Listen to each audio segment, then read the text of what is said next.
بالله من الشيطان الرجيم بسم الله الرحمن الرحيم قال الله تبارك وتعالى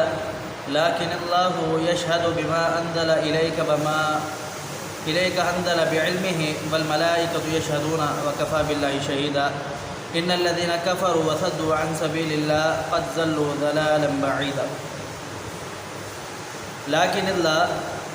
لیکن اللہ رب العالمین یشہد گواہی دیتا ہے بما اس چیز کی انزلا جو اس نے نازل کیا الیک آپ پر، یعنی قرآن پاک اس بارے میں رب تعالیٰ گواہی دیتا ہے وانزل بعلمہ کہ اس نے نازل کیا اپنے علم کے ساتھ، والملائکۃ اور فرشتے بھی گواہی دیتے ہیں وکفا باللہ وکیلا وکفا باللہ شہیدا اور اللہ رب العالمین کافی ہے شہادت کے اعتبار سے، گواہی کے اعتبار سے۔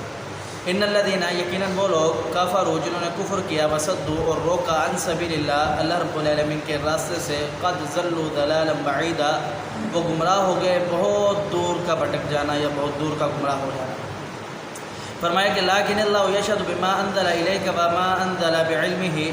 اللہ رب العالمین گواہی دیتا ہے اس بارے میں جو اللہ رب العالمین نے آپ پر نازل کیا اپنے علم کے ساتھ، یعنی قرآن پاک۔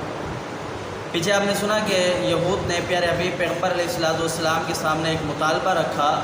وہ یہ تھا کہ آپ اگر سچے نبی ہیں یا آپ پر نازل ہونے والی کتاب سچی ہے تو جس طریقے تورات یکا بار نازل ہوئی، ایک ہی وقت کے اندر نازل ہوئی تختیوں کی شکل میں، آپ پر قرآن اس طرح نازل کیوں نہیں ہوتا؟ تو پیارے حبیب پیغمبر علیہ السلام کو اللہ رب العالمین دلاسا بھی دے رہے ہیں اور یہود کو جواب بھی دے رہے ہیں کہ اگر آپ اس بات کو مانتے ہو کہ نبوت کا یہی منصب ہے، یہی سچے ہونے کا جو نمونہ اور آئیڈیل ہے، تو آپ اس بات کو کیوں نہیں مانتے؟ پھر زبور بھی اس طرح نازل ہوئی جس طرح قرآن نازل ہو رہا ہے۔ اللہ رب العالمین نے ہر نبی کو کچھ معجزات دیے ہیں اور موسیٰ علیہ السلام کا یہ معجزہ تھا کہ ان پر ایک کے بعد ایک ساتھ کتاب نازل ہوئی، اور دیگر جتنا بھی انبیاء جناب نوح علیہ السلام سے لے کر آدم جناب عیسیٰ علیہ السلام تک ان کے اوپر ایک ساتھ کتاب نازل نہیں ہوئی، اور بھی نبیوں پر ان 4 کتابوں کے علاوہ صحیفے اور آگ نازل ہوتے رہے، اللہ رب العالمین آسمان سے صحیفے نازل فرماتے رہے۔ لیکن جب قرآن نازل ہوا تو اس پر آپ کیوں اختلاف کرتے ہو؟ دوسری کتابیں بھی اس طریقے نازل ہوئی، اللہ رب العالمین نے ان کا جواب دیا اور فرمایا کہ رب تعالیٰ یہ آپ کا نبوت کا یا آپ پر نازل ہونے والی کتاب کا انکار کرتے ہیں تو آپ پریشان نہ ہوئیے، اللہ رب العالمین جانتا ہے اور اللہ رب العالمین نازل کرنے والا ہے۔ اور نازل کس طریقے؟ انزل بعلمہ کہ اللہ رب فرماتا ہے کہ میں نے اپنے علم کے ساتھ نازل کیا ہے، آپ پریشان نہ ہوئیے۔ آگے رب تعالیٰ فرماتا ہے وَكَفَى بِاللَّهِ شَهِيدًا اللہ رب العالمین کافی ہے شہادت کے اعتبار سے اور کسی کی آپ کو کوئی پرواہ نہیں ہونی چاہیے۔ آگے رب تعالیٰ نے پھر یہود کو ایک دھمکی لگائی، فرمایا ان الذین کفروا یقیناً وہ لوگ جنہوں نے اللہ رب العالمین کا انکار کیا،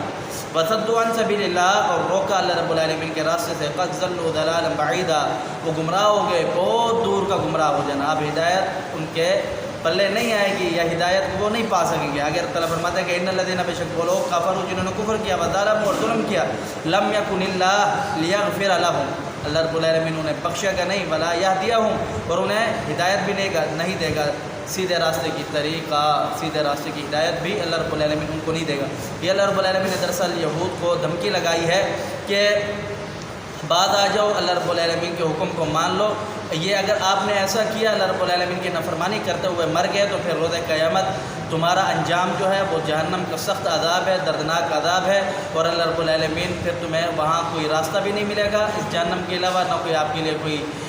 کوئی گنجائش نکالی جائے گی، ابھی توبہ کر لے، معافی مانگ لے، یہی راہ نجات ہے۔ اللہ رب العالمین نے اس آیات میں یہود کو یہ دھمکی لگائی ہے اور فرمایا کہ اگر آپ اس بات پر انکار کرتے ہو کہ نبی کریم صلی اللہ علیہ وسلم کے معجزات پر، تو پیارے حبیب پیغمبر علیہ السلام کو آپ معجزات کی بنا پر ایسے جانتے ہو جیسے بڑے مجمع کے اندر آپ کوئی اپنے اولاد کو پہچان لیتا ہے، اس طریقے آپ جانتے ہو، صرف انا اور ہٹ درمی اور جناب اس وجہ سے کہ ہماری قوم میں سے یہ نبی نہیں آیا اس وجہ سے آپ اس کا انکار کرتے ہو، تو اس وجہ سے آپ پر کوئی دلیل اور کوئی گنجائش باقی نہیں رہے گی۔ اللہ سبحانہ و تعالیٰ کی توفیق دے، قول قولی ھذا استغفر اللہ لی و لکم۔